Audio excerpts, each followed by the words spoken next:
ಗೆಳೆಯರಿ, welcome to ಶ್ರೀವಿಕ್ news. Lok Sabha ಚುನಾವಣೆ. ಆ ಒಂದು ಮಾತು ಕಾಂಗ್ರೆಸ್ಗೆ ಲೋಕಸಭೆ ಚುನಾವಣೆಯಲ್ಲಿ ಸೋಲು ತಂದುಕೊಡುತ್ತಾ? ಆ ಒಂದು ಮಾತು ಕಾಂಗ್ರೆಸ್ನ ರಾಜಕೀಯ ಬುನಾದಿಯನ್ನು ಕಿತ್ತು ಹಾಕುತ್ತಾ?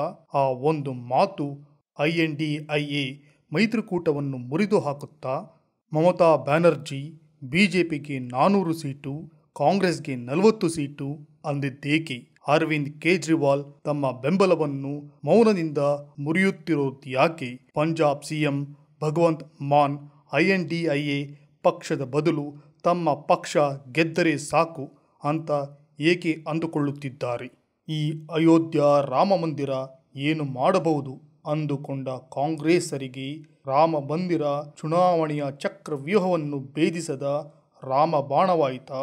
ಮೋದಿಯ ಮೂಲ ಮಂತ್ರ ಸಬ್ಕಾ ಸಾಥ್ ಸಬ್ಕಾ ವಿಕಾಸ್. ಪ್ರಜಾಪ್ರಭುತ್ವ ಎಂದರೇನು ಅಂತ ಶಾಲಾ ಮಕ್ಕಳಿಗೆ ಕೇಳಿದ್ರು ಹೇಳ್ತಾರೆ, ಜನರಿಂದ ಜನರಿಗಾಗಿ ಜನರಿಗೋಸ್ಕರ ಅಂತ. ಆದರೆ ಈ ವಿಷಯ ಯಾಕೋ ನಮ್ಮ ಕಾಂಗ್ರೆಸ್ ಪಾರ್ಟಿಗೆ ಅರ್ಥ ಆದಂತೆ ತೋರುತ್ತಿಲ್ಲ. ಜನರು ಎಂದರೆ ಒಂದು ಜಾತಿ, ಕುಲ, ಮತ ಅಂತ ಅಲ್ಲ, ದೇಶದ ಸರ್ವತೋಮುಖ ಬೆಳವಣಿಗೆ. ಈ ದೇಶಕ್ಕೆ ಸ್ವತಂತ್ರ ತಂದುಕೊಟ್ಟವರು ಕೇವಲ ಒಂದು ವರ್ಗದ ನೆತ್ತರು ಮಾತ್ರ ಅಲ್ಲ. ಎಲ್ಲ ಜಾತಿ, ಕುಲ, ಮತಗಳಿಗೆ ಮೂಲಭೂತ ಸೌಕರ್ಯ ಸಿಗಬೇಕು, ಸ್ವಾವಲಂಬಿಯಾಗಬೇಕು ಅಂತ ಸಂವಿಧಾನ ಶಿಲ್ಪಿ ಡಾಕ್ಟರ್ ಭೀಮ್ರಾವ್ ಅಂಬೇಡ್ಕರ್ ಅವರ ಕನಸಾಗಿತ್ತು. ಸ್ವಾತಂತ್ರ್ಯ ಬಂದು 75 ವರ್ಷಗಳಾದರೂ ಹಿಂದುಳಿದ ವರ್ಗದವರು ಹಿಂದೆಯೇ ಇದ್ದಾರೆ. ಮೇಲ್ವರ್ಗದವರು ಬಡವರಾಗುತ್ತಿದ್ದಾರೆ, ಇಲ್ಲ ಬೇರೆ ದೇಶಕ್ಕೆ ಹೋಗುತ್ತಿದ್ದಾರೆ. ದೇಶದ GDP ಬೆಳೆಯುತ್ತಿಲ್ಲವಾ? ದೇಶದ GDP ಬೆಳೆಯುತ್ತಿದೆ. ಭ್ರಷ್ಟ ರಾಜಕಾರಣಿಗಳ ಸೊತ್ತಾಗುತ್ತಿದೆ. 10 ವರ್ಷ ಮಾತ್ರ ಬಿಜೆಪಿ ಪವರ್ಗೆ ಬಂದದ್ದು. ಮಿಕ್ಕ 65 ವರ್ಷ ದೇಶವನ್ನು ಯಾರು ಆಳಿದ್ದು? ದೇಶ ಏಕೆ ಮುಂದುವರಿಯುತ್ತಿಲ್ಲ? ಬುದ್ಧಿಜೀವಿಗಳಾದ ನೀವೇ ಸ್ವಲ್ಪ ಯೋಚನೆ ಮಾಡಿ. ಮೋದಿಯಾಗಲಿ, ಮೋದಿ ಸರ್ಕಾರದ ಯಾವುದೇ ವ್ಯಕ್ತಿಯಾಗಲಿ ITEDಯ ಹಗರಣದಲ್ಲಿ ಸಿಕ್ಕಿದ್ದಾರಾ? ಅವರ ಮಂತ್ರ ಸಬ್ಕಾ ಸಾಥ್ ಸಬ್ಕಾ ವಿಕಾಸ್, ಜಾತಿ ರಹಿತವಾದ ದೇಶದ ಅಭಿವೃದ್ಧಿ. ಆರ್ಟಿಕಲ್ 30A ತಿದ್ದುಪಡಿಗೆ ಕಾಂಗ್ರೆಸ್ ಏಕೆ ಒಪ್ಪುತ್ತಿಲ್ಲ? ಮಸೀದಿ, ಕ್ರೈಸ್ತ ದೇವಾಲಯದ ಮೇಲೆ ತೆರಿಗೆ ರಹಿತ ಇದ್ದರೆ ಹಿಂದೂ ದೇವಾಲಯದ ಮೇಲೆ ತೆರಿಗೆ ರಹಿತ ಇರಬೇಕು ಅಲ್ಲವೇ? Uniform civil code doctor Bhimrao Ambedkar ಅವರೇ ಒಪ್ಪಿದ್ದರೂ ಕಾಂಗ್ರೆಸ್ ಏಕೆ ಒಪ್ಪುತ್ತಿಲ್ಲ? 2016ರಲ್ಲಿ ಸೋನಿಯಾ ಗಾಂಧಿ ಪೋಪ್ ಫ್ರಾನ್ಸಿಸ್ಗೆ ಬರೆದ ಪತ್ರ ವೈರಲ್ ಆಗುತ್ತಿದೆ. ಸೋನಿಯಾ ಗಾಂಧಿ ಮಾಡುತ್ತಿರುವುದು ಸರಿಯಾ ಅಂತ ಬಿಜೆಪಿಯ ಕೆಲವರು ಪ್ರಶ್ನೆ ಮಾಡುತ್ತಿದ್ದಾರೆ. ಅಂಥದ್ದೇನು ಇದೆ ಆ ಪತ್ರದಲ್ಲಿ?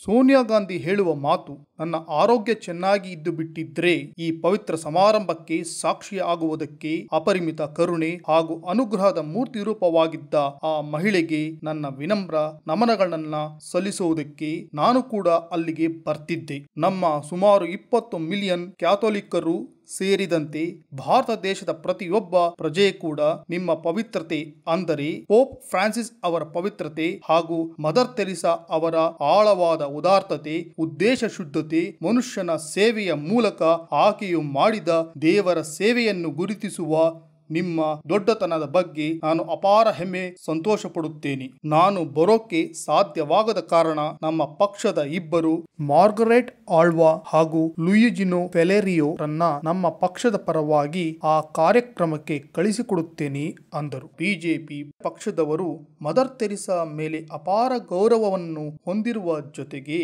ಈ ಪತ್ರ ವೈರಲ್ ಮಾಡುತ್ತಿರುವ ಕಾರಣ ಸೋನಿಯಾ ಗಾಂಧಿ ಅವರಿಗೆ, ಕಾಂಗ್ರೆಸ್ ಪಕ್ಷದವರಿಗೆ ಮದರ್ ತೆರಿಸಾ ಮೇಲೆ ಇದ್ದ ವಿನಮ್ರತೆ, ಧನ್ಯತೆ, ಭಕ್ತಿಭಾವ, ಆದರ ಏಕೆ ಅಯೋಧ್ಯ ರಾಮ ಮಂದಿರ ಮೇಲೆ ಇಲ್ಲ?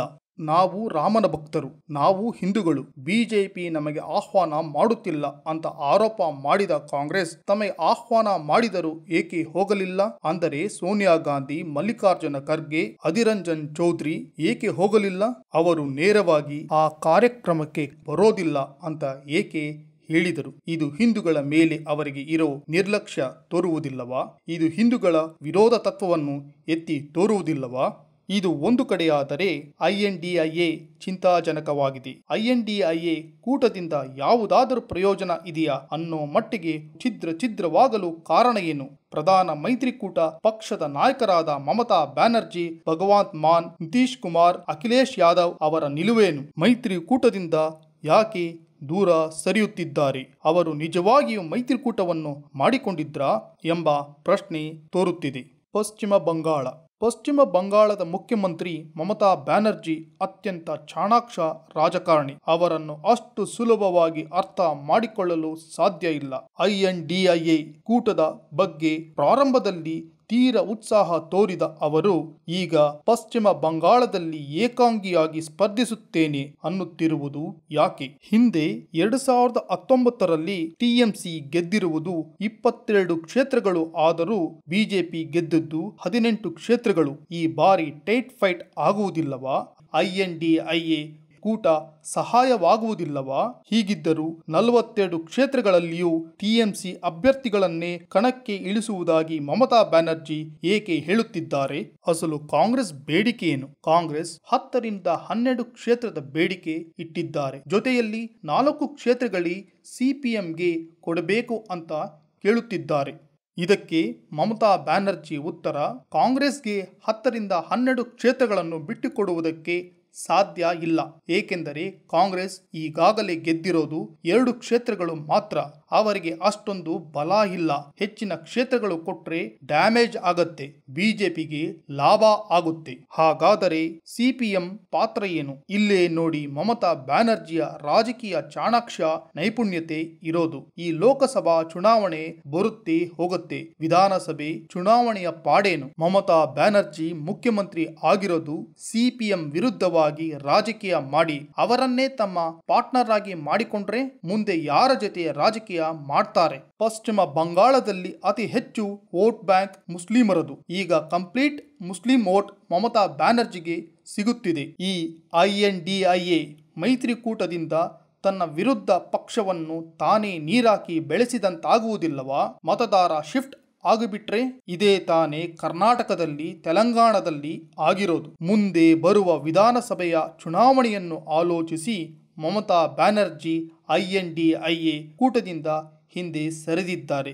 ಇದು ರಾಜಕೀಯ ವಿಶ್ಲೇಷಕರು ಅಭಿಪ್ರಾಯಪಟ್ಟಂತ ಮಾತುಗಳು.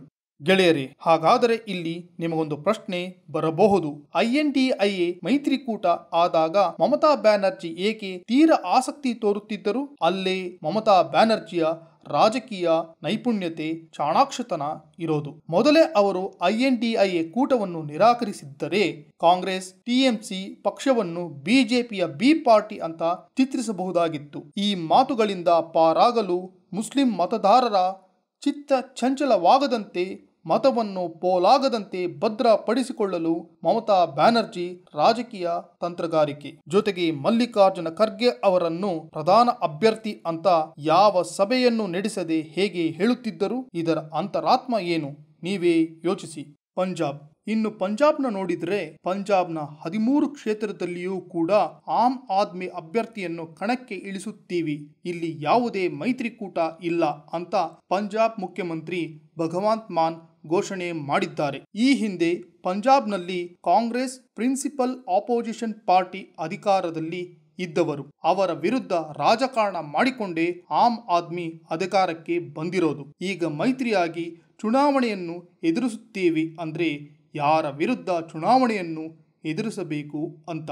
ಇಲ್ಲಿ ಬಿಜೆಪಿಗೇನು ಭದ್ರ ನೆಲೆ ಇಲ್ಲ. ಅಕಾಲಿಕ ದಳ ತುಂಬಾ ವೀಕ್ ಆಗಿದೆ. ಈ ಮೈತ್ರಿಯಾದರೆ ಅದು ಬಿಜೆಪಿಗೆ ಹಾಗೂ ಅಕಾಲಿಕ ದಳಕ್ಕೆ ವರದಾನವಾಗಬಹುದು. ದೆಹಲಿ ಗೆಳೆಯರೇ, ನೀವು ಸೂಕ್ಷ್ಮವಾಗಿ ಗಮನಿಸಿ ನೋಡಿದ್ರೆ ಮಮತಾ ಬ್ಯಾನರ್ಜಿ ಅವರು ಖರ್ಗೆ ಅವರನ್ನ ಪ್ರಧಾನ ಅಭ್ಯರ್ಥಿಯಾಗಬೇಕು, ನಮ್ಮ ಬೆಂಬಲ ಇದೆ ಎಂದು ಹೇಳಿದಾಗ ಕಾಂಗ್ರೆಸ್ನಲ್ಲಿ ಒಂದು ಸಂಚಲನ ಸೃಷ್ಟಿಯಾಯಿತು. ಯಾರು ಕೂಡ ಏನು ಮಾತನಾಡಲಿಲ್ಲ. ಇದಕ್ಕೆ ಬೆಂಬಲ ಕೊಟ್ಟವರು ಅರವಿಂದ್ ಕೇಜ್ರಿವಾಲ್ ಮಾತ್ರ. ಅರವಿಂದ್ ಕೇಜ್ರಿವಾಲ್ ಅಂದ್ರೆ ಆಮ್ ಆದ್ಮಿ, ಮಮತಾ ಬ್ಯಾನರ್ಜಿ ಅಂದರೆ TMC. ಮೊದಲೇ INDIA ಕೂಟದಿಂದ ದೂರ ಸರಿಯಲು ನಿರ್ಧಾರ ಮಾಡಿದ್ರ? ಇನ್ನು ಬಿಹಾರ್ ವಿಷಯಕ್ಕೆ ಬರೋಣ. INDIA ಕೂಟದ ಸದಸ್ಯರಾದ JDU, RJD ಮತ್ತು ಕಾಂಗ್ರೆಸ್ ಬಿಹಾರದಲ್ಲಿ ಇರೋದು. ನಿತೀಶ್ ಕುಮಾರ್, ತೇಜಸ್ವಿ ಯಾದವ್ ಅವರ ಹೇಳಿಕೆ ಬಿಹಾರ್ನ ರಾಜಕೀಯದಲ್ಲಿ ಅಲ್ಲೋಲ ಕಲ್ಲೋಲ ಸೃಷ್ಟಿ ಮಾಡಿದೆ. ಅಂತ ಹೇಳಿಕೆ ಏನು ಹೇಳಿದ್ದಾರೆ ನಿತೀಶ್ ಕುಮಾರ್, ತೇಜಸ್ವಿ ಯಾದವ್? ನಿತೀಶ್ ಕುಮಾರ್ ಅವರು INDIA ಕೂಟದ ಸ್ಥಾಪನೆಯಲ್ಲಿ ಪ್ರಧಾನ ಕಾರ್ಯವಹಿಸಿದವರು. ಮೊದಲು ಸಭೆಯನ್ನು ಕರೆದವರು. ಎಲ್ಲ ಪಕ್ಷಗಳ ಒಕ್ಕೂಟವನ್ನು ಕೂಡಿಸಿದವರು. ತಾನು ಪ್ರಧಾನಮಂತ್ರಿ ಆಗಬೇಕು ಎಂಬ ಕನಸನ್ನು ಕಂಡವರು. ಇಂಥ ವ್ಯಕ್ತಿ ಬಿಜೆಪಿ ಮಾಡಿದ ಆ ಕೆಲಸವನ್ನು ಕೊಂಡಾಡಿದ ಅವರು ಮೋದಿ ಸರ್ಕಾರಕ್ಕೆ ಋಣಿಯಾಗಿರುತ್ತೇವೆ ಅಂತ ಹೇಳಿದರು. ಈ ಮಾತು ಬಿಜೆಪಿ ಸರ್ಕಾರಕ್ಕೆ ಲೋಕಸಭಾ ಚುನಾವಣೆಯಲ್ಲಿ ಪಾಸಿಟಿವ್ ವೈಬ್ರೇಷನ್ ತಂದುಕೊಡಬಹುದು. ಕರ್ಪೂರಿ ಠಾಕೂರ್ ಬಿಹಾರದ ಮಾಜಿ ಮುಖ್ಯಮಂತ್ರಿ. ಅವರು ಇಂದಿನ ಪೀಳಿಗೆಗೆ ಯಾರು ಅಂತ ಗೊತ್ತಾಗುವುದಿಲ್ಲ. ಕರ್ನಾಟಕದಲ್ಲಿ ದೇವರಾಜ ಅರಸು ಹೇಗೋ ಅವರು ಬಿಹಾರದಲ್ಲಿ ಹಾಗೆ. ಕರ್ಪೂರಿ ಠಾಕೂರ್ ಅವರು ಹಿಂದುಳಿದ ವರ್ಗದ ನಾಯಕ. ಅವರ ಜನ್ಮ ಶತಮಾನೋತ್ಸವದಲ್ಲಿ ಕೇಂದ್ರ ಸರ್ಕಾರ ಭಾರತ ರತ್ನ ನೀಡಿ ಗೌರವಿಸಿದರು. ಈ ಸಂದರ್ಭದಲ್ಲಿ ನಿತೀಶ್ ಕುಮಾರ್ ಏನಂದ್ರು ಅಂದ್ರೆ, ನಾವು ಕಾಂಗ್ರೆಸ್ಗೆ ಹಲವು ವರ್ಷಗಳಿಂದ ಬೇಡಿಕೆ ಸಲ್ಲಿಸುತ್ತಿದ್ದೇವೆ. ಕಾಂಗ್ರೆಸ್ ಈ ಬಗ್ಗೆ ಯೋಚನೆ ಮಾಡಿಲ್ಲ, ನಮಗೆ ಸ್ಪಂದಿಸಿಲ್ಲ. ಕಾಂಗ್ರೆಸ್ ಯಾವತ್ತೋ ಇದನ್ನ ಮಾಡಬಹುದಿತ್ತು. ಆದರೆ ಇವತ್ತು ಬಿಜೆಪಿ ನೇತೃತ್ವದ ಕೇಂದ್ರ ಸರ್ಕಾರ ಕರ್ಪೂರಿ ಠಾಕೂರ್ ಅವರಿಗೆ ಭಾರತ ರತ್ನ ನೀಡಿ ಗೌರವಿಸಿದೆ ಎಂದರು. ಇದಕ್ಕೆ ಪ್ರತಿಯಾಗಿ ತೇಜಸ್ವಿ ಯಾದವ್ ಏನು ಹೇಳಿದ್ರು ಅಂದ್ರೆ, ಇದು ಕಂಪ್ಲೀಟ್ ಆಗಿ ರಾಜಕೀಯ ಪ್ರೇರಿತವಾದ ಘೋಷಣೆ. ಕರ್ಪೂರಿ ಠಾಕೂರ್ ಅವರಿಗೆ ಯಾವ ಆಧಾರದ ಮೇಲೆ ಭಾರತ ರತ್ನ ಕೊಟ್ಟಿದ್ದಾರೆ ಅಂದ್ರೆ, ಬಿಹಾರ ಸರ್ಕಾರ ಜಾತಿ ಗಣತಿಯನ್ನು ಹೊರತಂದಿತ್ತು. ಹಾಗಾಗಿ ಯಾವ ಜಾತಿ ಜಾಸ್ತಿ ಇದೆ ಅನ್ನೋದು ಗೊತ್ತಾಗಿ ಕೇಂದ್ರ ಸರ್ಕಾರ ಆ ಜಾತಿಯ ಮುಖಂಡರಿಗೆ ಈ ಒಂದು ಭಾರತ ರತ್ನ ಗೌರವವನ್ನು ಕೊಡುವ ಕೆಲಸ ಮಾಡಿದೆ. ಇದೆಲ್ಲ ರಾಜಕೀಯ ಪ್ರೇರಿತ ಅಂತ ಅಲ್ಲಿನ ಉಪಮುಖ್ಯಮಂತ್ರಿಗಳಾದ ತೇಜಸ್ವಿ ಯಾದವ್ ಹೇಳಿಕೆ ನೀಡಿದ್ದಾರೆ. ಇದು ಕಾಂಗ್ರೆಸ್ ಮೈತ್ರಿಕೂಟದಲ್ಲಿ INDIAಯಲ್ಲಿ ಭಿನ್ನಾಭಿಪ್ರಾಯವನ್ನು ತೋರುವ ಜೊತೆಗೆ ಹಿಂದುಳಿದ ವರ್ಗದ ಮೇಲೆ ಅವರಿಗೆ ಇರುವ ನಿರ್ಲಕ್ಷ್ಯತೆಯನ್ನು ತೋರುತ್ತದೆ. ಇನ್ನು ಈ ಸತೀಶ್ ಕುಮಾರ್ ಅವರ ಹೇಳಿಕೆ ಮೋದಿ ಸರ್ಕಾರದ ಸಬ್ಕಾ ಸಾಥ್ ಸಬ್ಕಾ ವಿಕಾಸ್ ಮಾತಿಗೆ ಬೆಂಬಲವನ್ನು ಕೊಡುವಂತೆ ತೋರುತ್ತದೆ. ಉತ್ತರ ಪ್ರದೇಶ್ UPA INDIA ಭಾಗವಾಗಿತ್ತು. ಆದರೆ ಅಖಿಲೇಶ್ ಯಾದವ್ ಈಗ ಭಿನ್ನ ರಾಗ ಹಾಡುತ್ತಿದ್ದಾರೆ. ಉತ್ತರ ಪ್ರದೇಶದಲ್ಲಿ ಕಾಂಗ್ರೆಸ್ಸಿನ ಶಾಸಕರು ಇರೋದು ಒಬ್ಬರು ಅಥವಾ ಇಬ್ಬರು. ಲೋಕಸಭೆಯಲ್ಲಿ ಒಬ್ಬರು ಮಾತ್ರ ಗೆಲ್ಲಬಹುದು, ಅದು ಸೋನಿಯಾ ಗಾಂಧಿ ಮಾತ್ರ.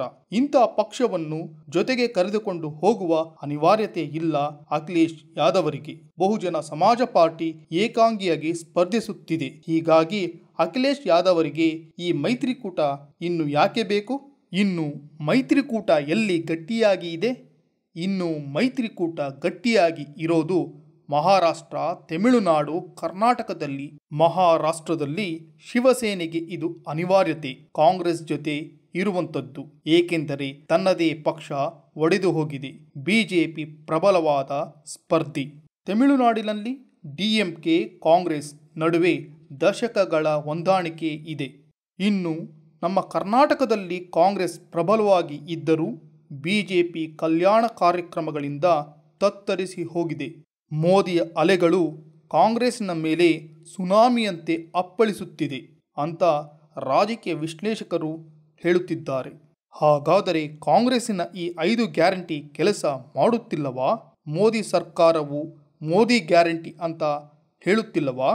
ಅಯೋಧ್ಯ ರಾಮ ಮಂದಿರ ಪ್ರಜೆಗಳಲ್ಲಿ ಹಿಂದುತ್ವದ ಜಾಗೃತಿ ಬೆಳೆಸುತ್ತಿದೆ. ಮುಖ್ಯಮಂತ್ರಿ ಸಿದ್ದರಾಮಯ್ಯ ಅವರ ವ್ಯಂಗ್ಯ ಮಾತುಗಳು ಏಕವರ್ಗದ ಪಕ್ಷಪಾತಕ್ಕೆ ಕನ್ನಡಿ ಹಿಡಿದಂತೆ ತೋರುತ್ತಿದೆ ಎಂದು ಕೆಲವರು ಅಭಿಪ್ರಾಯ ಪಡುತ್ತಿದ್ದಾರೆ. ಈ ಗ್ಯಾರಂಟಿಗಳ ಬಗ್ಗೆ ಪ್ರಜೆಗಳಲ್ಲಿ ಇರುವ ನೆಗೆಟಿವ್ ಶೇಡ್ ಅನ್ನು ನೋಡೋಣ ಬನ್ನಿ. ಮನುಷ್ಯನ ಬೆಳವಣಿಗೆಗೆ ಬೇಕಾದದ್ದು ಒಳ್ಳೆಯ ವಿದ್ಯೆ, ಉದ್ಯೋಗ.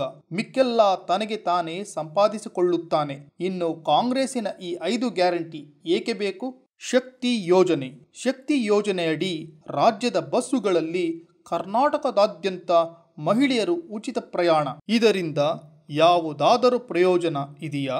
ವೃದ್ಧರಿಗೆ, ವಿದ್ಯಾರ್ಥಿಗಳಿಗೆ, ಬಿಲೋ ಪಾವರ್ಟಿ ಲೈನ್ ಇರುವವರಿಗೆ ಮಾಡಿದ್ರೆ ಚೆನ್ನಾಗಿ ಇರ್ತಿತ್ತು. ಈ ಶಕ್ತಿ ಯೋಜನೆ ಮಾಡಿದ್ದರಿಂದ ಸ್ವಾವಲಂಬಿಗಳಾಗಿ ಬದುಕುವ ಆಟೋ ಚಾಲಕರ, ಖಾಸಗಿ ಬಸ್ ವೃತ್ತಿದಾರರ ಜೀವನದ ಮೇಲೆ ಯಾವ ಪ್ರಭಾವ ಬೀರಬಹುದು ಎಂದು ಯೋಚಿಸಿದ್ದೀರಾ? ಒಂದು ಖಾಸಗಿ ಬಸ್ ಇಂದ 3 ತಿಂಗಳಿಗೆ 72,000 ತೆರಿಗೆ ಬರುತ್ತಿತ್ತು. ಅಂದರೆ ವರ್ಷಕ್ಕೆ 2,88,000 ತೆರಿಗೆ ಬರುತ್ತಿತ್ತು. ಒಂದು ರಸ್ತೆಯಲ್ಲಿ ಎಷ್ಟು ಬಸ್ ಚಲಿಸುತ್ತದೆ? ಕರ್ನಾಟಕದಾದ್ಯಂತ ಎಷ್ಟು ಬಸ್ ಚಲಿಸುತ್ತದೆ? ಈ ಫ್ರೀ ಬಸ್ಸಿನ ವೆಚ್ಚ ಜೊತೆಗೆ ತೆರಿಗೆ ಸೇರಿದರೆ ಬರಗಾಲದ ಈ ಸಂಕಷ್ಟ ಕಾಲದಲ್ಲಿ ರೈತರಿಗೆ ನೆರವು ಬರುತ್ತಿತ್ತು ಅಲ್ವಾ? ಯುವ ನಿಧಿ ಯೋಜನೆಯಡಿ ನಿರುದ್ಯೋಗಿ ಪದವೀಧರರಿಗೆ ಮಾಸಿಕವಾಗಿ 3,000 ರೂಪಾಯಿ, ಡಿಪ್ಲೊಮಾ ಮುಗಿಸಿದ ನಿರುದ್ಯೋಗಿಗಳಿಗೆ 1,500 ರೂಪಾಯಿ ನೆರವು. ಈ ನೆರವು ಎಷ್ಟು ದಿನ? ಯಾವುದಾದರೂ ಕೆಲಸ ಸಿಗುವವರೆಗೂ. ಅದು ಅಂಡರ್ ಎಂಪ್ಲಾಯ್ಮೆಂಟ್ ಕೂಡ ಆಗಬಹುದು ಅಲ್ವಾ? ಈ ಯೋಜನೆಗೆ ಯುವ ಶಕ್ತಿ ನಗಬೇಕು, ಅಳಬೇಕು. ಈ ಸಂದರ್ಭದಲ್ಲಿ ವಿವೇಕಾನಂದರ ಒಂದು ಮಾತು ಹೇಳಬಹುದು: ಯುವ ಶಕ್ತಿ ಹರಿಯುವ ಪ್ರವಾಹದಂತೆ.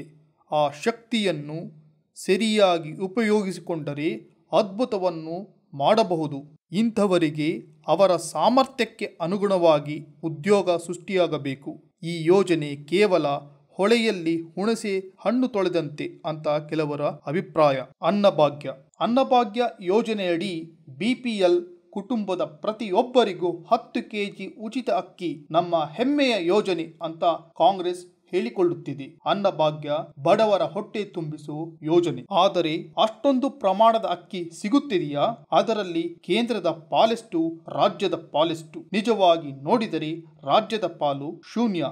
ಈ ಅಕ್ಕಿ ಕೇಂದ್ರ ಸರ್ಕಾರದ ಪ್ರಧಾನಮಂತ್ರಿ ಗರೀಬ್ ಕಲ್ಯಾಣ ಯೋಜನೆಯಿಂದ ನೀಡುತ್ತಿರೋದು. ಇದನ್ನು ರಾಜಕೀಯ ಲಾಭ ಮಾಡಿಕೊಳ್ಳಬಾರದು ಅಂತ ಸತ್ಯ ತಿಳಿಯಬೇಕು ಅಂತ ನ್ಯಾಯ ಬೆಲೆ ಅಂಗಡಿಯಲ್ಲಿ ರೇಷನ್ ಜೊತೆ ಬಿಲ್ಲನ್ನು ನೀಡಲಾಗುತ್ತಿದೆ. 5 kg ಕೇಂದ್ರ ಸರ್ಕಾರದಿಂದ ಸಿಗುತ್ತಿದೆ. ಹೋಗಲಿ, 5 kg ರಾಜ್ಯ ಸರ್ಕಾರದಿಂದ ಸಿಗಬೇಕು ಅಲ್ಲವಾ? ಅಕ್ಕಿ ಅಷ್ಟೊಂದು ಪ್ರಮಾಣದಲ್ಲಿ ಸಿಗದೆ ಇರೋ ಕಾರಣ ಬ್ಯಾಂಕ್ ಅಕೌಂಟ್ಗೆ ಹಣವನ್ನು ಹಾಕಲಾಗುತ್ತಿದೆ. ಹಣ ಖಾತೆಗೆ ಬೀಳುತ್ತಿದೆ ನಿಜ. ಆದರೆ ಅನ್ನಭಾಗ್ಯದ ಮೂಲ ಉದ್ದೇಶ ಏನು? ಬಡವರು ಹಸಿವಿನಿಂದ ಇರಬಾರದು ಅಂತ ತಾನೇ. ರಾಜ್ಯದ ಮುಖಂಡರುಗಳಾದ ನಿಮ್ಮಿಂದಲೇ ಸಪ್ಲೈ ಮಾಡುವುದಕ್ಕೆ ಆಗುತ್ತಿಲ್ಲ ಅಂದ ಮೇಲೆ ಬಡವರು ಅಕ್ಕಿಯನ್ನು ಹೇಗೆ ತಾನೇ ಪಡೆಯಬಲ್ಲರು? ಗೃಹಜ್ಯೋತಿ ಯೋಜನೆಯಡಿ ಪ್ರತಿ ಮನೆಗೂ 200 ಯೂನಿಟ್ ವಿದ್ಯುತ್ ಉಚಿತ. ರಾಜ್ಯದಲ್ಲಿ ಬರಗಾಲ ಇದೆ. ಹೀಗಿರುವಾಗ ವಿದ್ಯುತ್ ಉಚಿತ ಹೇಗೆ ಕೊಡುತ್ತೀರಾ?